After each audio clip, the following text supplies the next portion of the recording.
Thank you, Mr. Chairman, and I'd like to thank you and Ranking Member Rogers for the opportunity to serve together and to continue the great work that you guys have done caring for our brave men and women in uniform.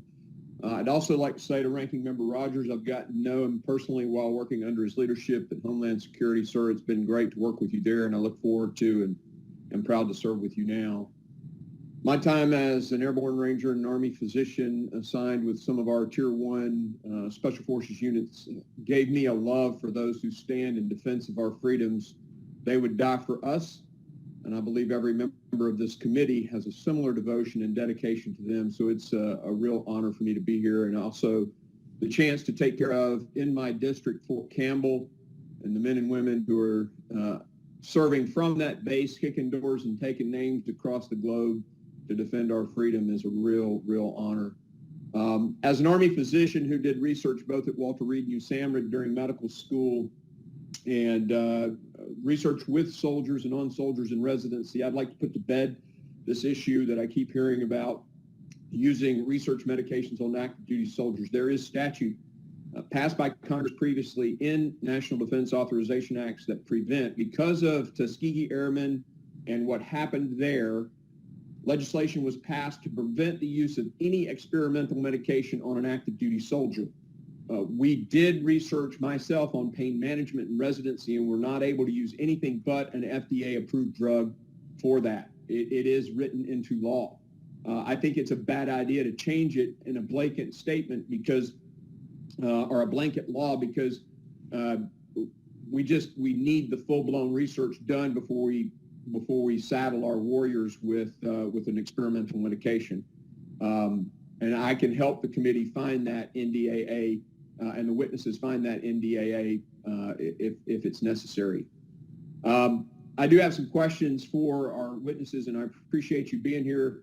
Can either of you kind of share, the impact of the covering the COVID requirements on training and readiness, and specifically, were there any JRTC rotations that were canceled? Were there NTC cycles that were canceled? What are some of the specific examples of the impact?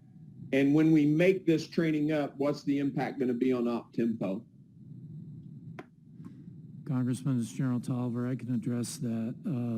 In the early days of the pandemic, the services did cancel or delay some of the large force exercises, like you mentioned, whether that's a National Training Center rotation or a red flag or the like. Overseas are joint exercises executed by the combatant commands. Over the last year, 99 exercises have been canceled. That would have included about 40,000 U.S. and partner forces partnering with 46 different countries, and 37 exercises were postponed with almost 50,000 U.S. and partners. That would have included 27 countries.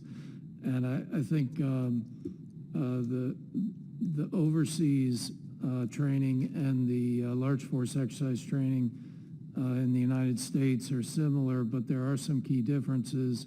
The large force exercises in the United States provide that that infrequent opportunity to have a very complicated, realistic training scenario that only occurs a few times in a service member's career, and that's the qualitative.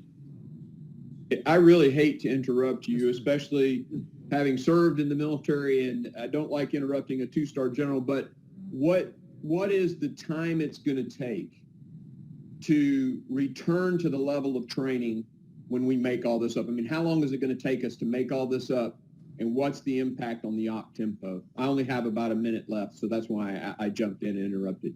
Yes, sir. And so, Congressman, in most cases, it won't be made up. It will be an opportunity lost for that large force training, and that the services have done an outstanding job adapting and substituting small force elements during that space. Okay. I only have 20 seconds left, so Chairman, I'll yield.